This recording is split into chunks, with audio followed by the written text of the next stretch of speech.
সবুজ মন উৎসব 2016 এইমাত্র শেষ হলো এথিক নাট্যগোষ্ঠীর নাটক বৃত্তান্তে।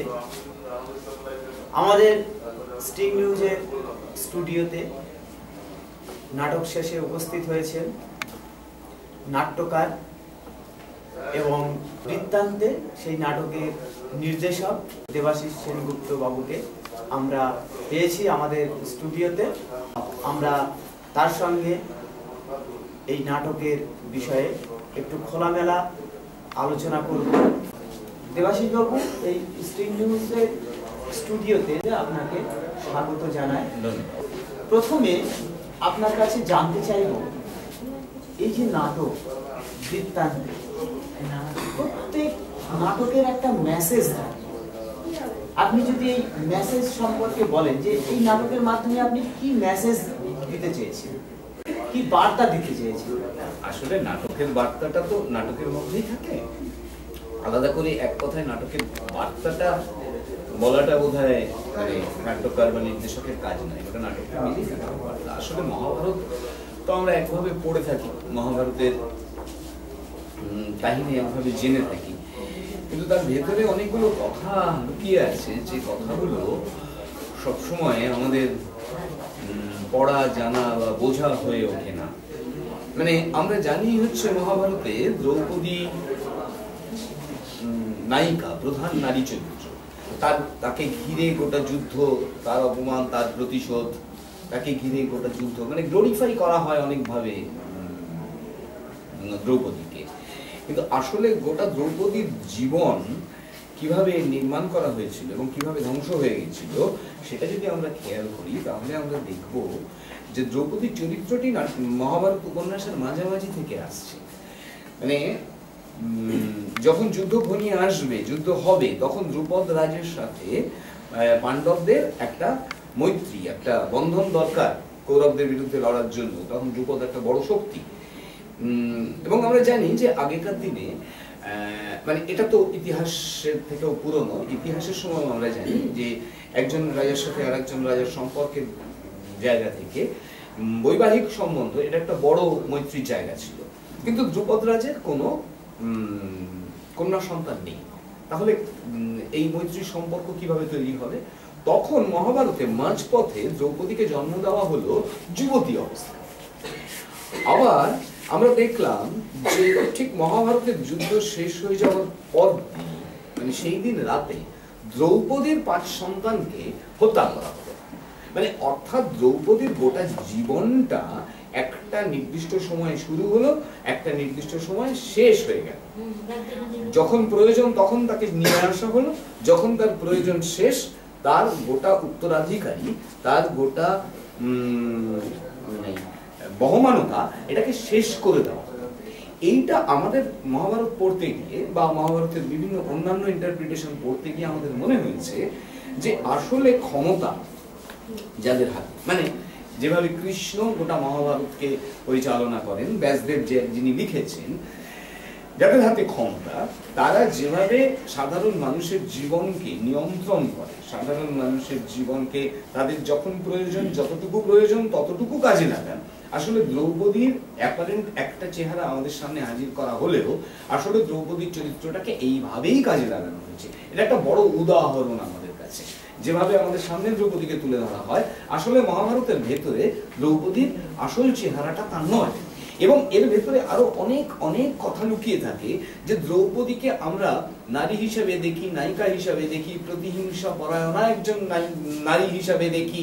দ্রৌপদীর অন্যান্য রূপ, গুণ, যৌবন, এগুলোকে মহাভারতে বারবার করে তুলে ধরা হয়। কিন্তু একজন মা, যে মা তার সন্তানকে সারা জীবন কাছে পায়নি, এবং যখন তার নিশ্চিন্ত জীবন হতে পারত মহাভারতের যুদ্ধ জেতার পর, কুরুক্ষেত্রের যুদ্ধ জেতার পর, তখনই সেই রাতে তার 5 জন সন্তানকে হারাতে হয়েছে তাকে। উপন্যাসকার এইভাবেই লিখেছেন মহাভারত। সেই মায়ের ফিলিং, সেই মায়ের অনুভূতি, মা হিসেবে দ্রৌপদী, এটা কোথাও উপস্থাপনা নেই। তার যন্ত্রণাগুলোর এটা কোথাও উপস্থাপনা নেই।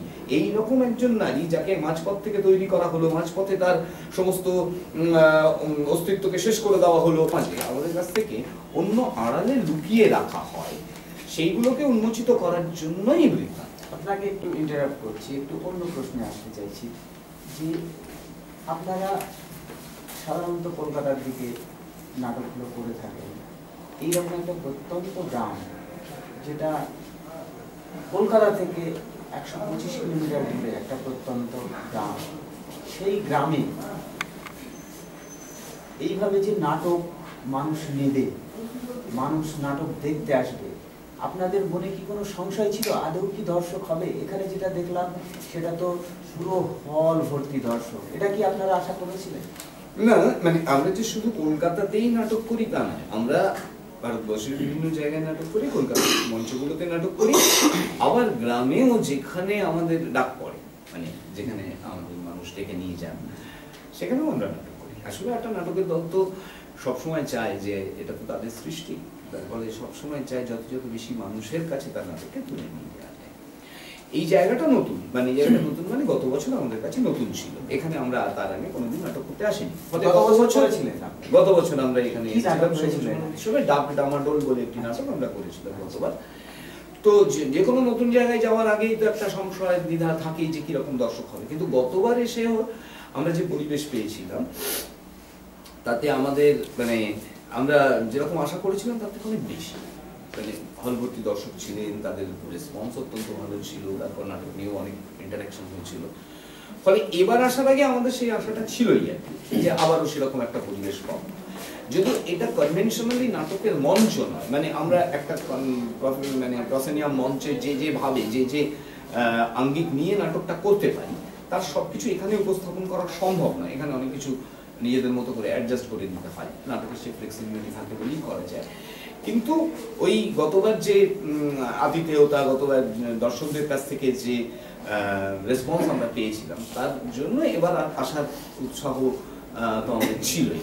আচ্ছা, এবার আমরা দর্শক যখন হল থেকে বেরিয়ে আসছেন সেই সময় আমরা বিভিন্ন দর্শকের সঙ্গে কথা বললাম, তারা যেভাবে নাটকটাকে যেভাবে এনজয় করেছে, যেভাবে উপভোগ করেছে, আমাদের সামনে তাদের অনুভূতির কথা যেভাবে জানালেন যে তারা খুব ভালো এনজয় করেছে নাটকে।